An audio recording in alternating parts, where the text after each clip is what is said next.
Devin Haney retains his WBC World Lightweight title with a 12-round UD over Jorge Linares. This was a very shaky performance from Devin Haney, from my perspective at least. Because yes, Linares was the most accomplished opponent Devin Haney had fought thus far, multi-weight world champion and all that. But to put it in perspective, Linares had 5 defeats on his record at this point. All of those defeats were by knockout, and 3 of them were early. He was stopped twice in the first round, once in the second round, once in the 10th round, and once in the 11th round. His most recent defeat was back in 2019, where he was knocked out in 1 round by Pablo Cesar Cano. And then prior to that, he was obviously beaten by Lomachenko, who stopped him in 10. Several years prior to that, this is way back in the days to be fair, he was stopped by Sergio Thompson in 2 rounds. Prior to that, he was stopped by Antonio DeMarco in 11 rounds. I remember that fight very well. And then in 2009, he suffered his first career defeat, which was again a 1-round TKO stoppage defeat to Juan Carlos Salgado. So Linares has never been the most durable guy. And at 35 years of age, he's kind of long in the tooth now. He's still got that hand speed. Linares has always been somebody that has a good degree of athleticism. Always had fast hands, decent power, but always been vulnerable. Not only in terms of punch resistance has there been a bit of vulnerability there, been down on multiple occasions in his career, but also in terms of cuts. He does cut quite easily, Jorge Linares. And I've seen Linares capitulate mentally in fights on several occasions. He did against DeMarco, he did against Vasyl Lomachenko, and so on. So for a young champion like Haney to not only be taken the distance by this guy, but to also get hurt quite badly and fail to put any kind of real dent in Linares, to me that is concerning, because Haney has been talking himself up a lot, but this was not a performance worthy of all that talk. And although he said in the lead up to this fight, I'm not going to go looking for the knockout, if it comes, it comes, he did go looking for the knockout. He was outboxing Linares through the majority of this fight, but I thought that he lacked precision.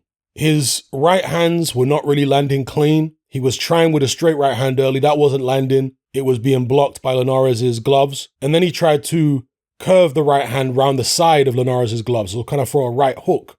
But that wasn't really landing that clean either. He was doing some good defensive things in there.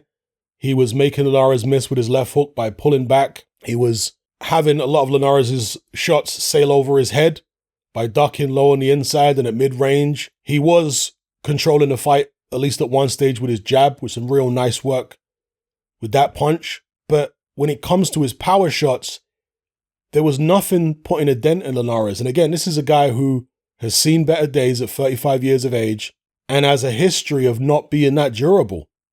And Haney wasn't putting a dent in him. He was also throwing nice left uppercuts, Devin Haney, that he was getting through Linares' guard from time to time. But again, nothing really seemed to bother Linares that much.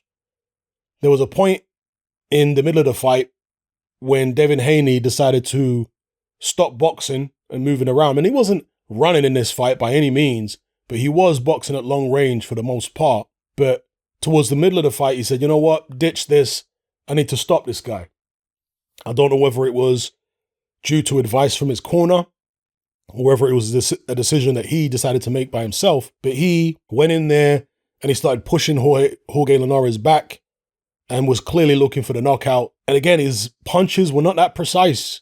He was hitting arms and gloves, missing, and nothing really damaging got through when he was trying to push Jorge Linares back. It was ineffective pressure for the most part. Now, what I will say is he demonstrated the fact that he's physically stronger than Linares. He did show that. But in terms of effective pressure, landing hurtful, telling punches, damaging shots, nah. There wasn't really much there from Devin Haney. So after pushing Linares back for a little bit, he went back to long-range boxing. After that didn't really pay dividends. And from time to time, he would then come in and stand with Linares again and try and exchange with him. And at the end of, what was it, the 10th round or the 11th round? I forget now. I think it was the end of the 10th round. It was either the end of the 10th or the end of the 11th. Devin Haney came out. Well, sorry. The end of the 10th or the end of the 11th. Devin Haney was in a exchange with Linares. and Linares got the better of the exchange, and Devin Haney was badly hurt. He got hit with a number of shots from Linares, I think a right and a left. Linares has always had quick hands, and on the inside, at mid-range like that, either on the inside or at mid-range, Linares' hands are much faster than Haney's. Haney might be quicker with the one-shots at long range, but when they're at mid-range like that, and Linares can get those fast hooks off, those are much faster and tighter than Haney's shots in that position. And yeah, Linares got the better of it. Haney did the stanky leg, kind of wobbled to his corner, and the next round, he came out and his legs were still gone. His corner actually got him to stand up early because they could sense that his legs were still dodgy. So they got him to stand up early to try and walk it off. But yeah, it didn't really work. So the next round, Haney comes out and he was still all over the place. He was having to grab Jorge Linares on multiple occasions to try and get through it, and was really in survival mode, to be honest with you. He didn't really put that much offense together. So either way, he got through the crisis, managed to survive, and I can't remember if that was the 12th or the 11th or the 12th. I think it might have been the 11th. Comes out for the 12th, manages to get through it, wasn't really trying to put any hurt on Linares, saw the final bell, and that's all she wrote. Devin Haney gets the decision. Now, he deserved the decision. He did win the fight. He did outbox Jorge Linares for the most part, but he didn't shine in this fight at all. And that's what he was supposed to do. That's what this fight was set up for him to do, was to shine and to put a statement out there to the lightweight division, to his rivals in Ryan Garcia and Teofimo Lopez. He was supposed to put a statement out to those guys. Didn't do it. Even Tank Davis, right? Didn't put a statement out. He looked vulnerable in there. I think that Devin Haney does lack power.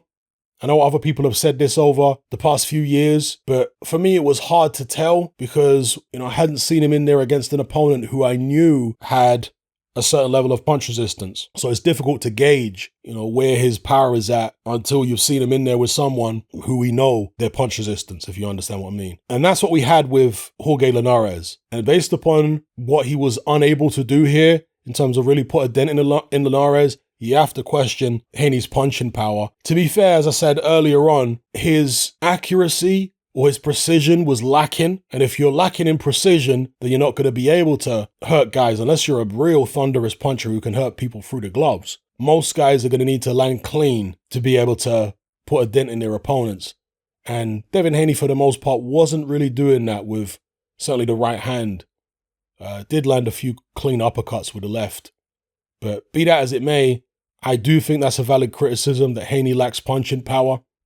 But I think he should own that. I don't think Haney should be out here trying to force stoppages and all this kind of stuff.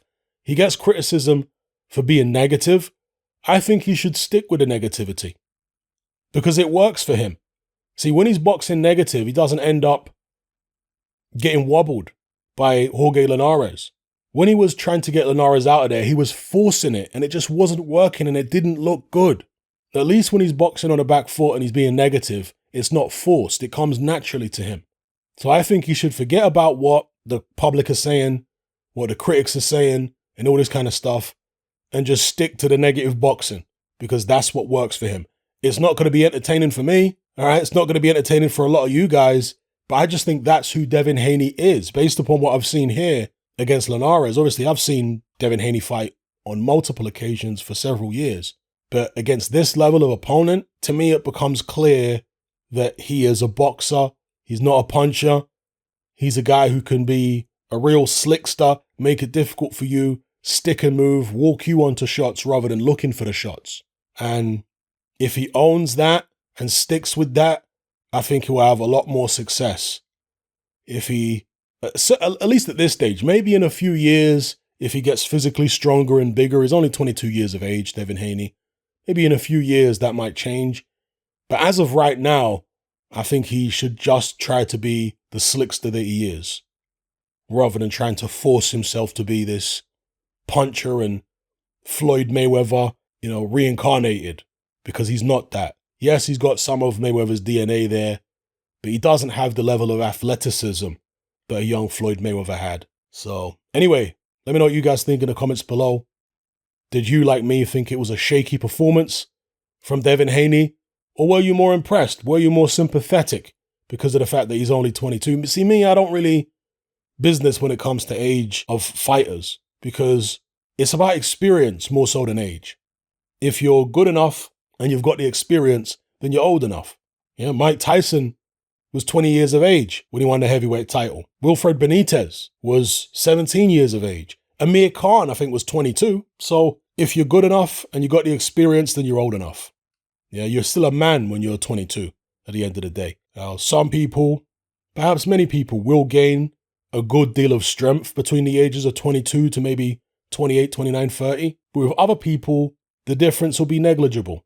It's yet to be seen what the case is with Devin Haney. But from what I saw there, needs to stick to being a slickster. The power stuff, lead that to Teofimo Lopez, lead that to Ryan Garcia, lead that to Tank Davis. Because I'm trying to imagine Devin Haney in there with any of those fighters. And the only way I see him beating them is by being slick, is by being awkward, is by being difficult to hit. If he tries to take it to any of those guys, I think he's in serious trouble. And look at what Jorge Linares did to him in that 10th round, I believe it was. Imagine if that was Ryan Garcia in there, a younger guy whose hands are just as fast as Linares, if not faster, and more power. Not a good look. Same with Teofimo Lopez. Bigger puncher than Linares for my money. So, yeah, he's going to need to go back to being a slickster. Let me know what you guys think in the comments below. I'm out. Come and join me on Patreon and access my weekly no-holds-barred, censorship-free podcast where we lift the lid on a wide range of controversial topics. It's not mainstream friendly, it's not politically correct, but that's the whole point. We dare to stand as a beacon of reason against an army of insanity. Just head on over to my Patreon page and select the tier called Hatman Hot Topics. You'll gain access to a minimum of 2 hours of exclusive content every single week, including podcasts, videos, interviews, live stream Q&A sessions, as well as my popular Confessions of a Nightclub Bouncer series. Not to mention a vast back catalog of hundreds of hours of previous episodes. You can listen via the Patreon app with the option to download in high quality MP3. We've also got a Discord server where you can come and chat and hang out with myself and other members. There's no contract, no commitment, and you can cancel at any time. So come and join our community of free and critical thinkers by signing up with me here on Patreon today.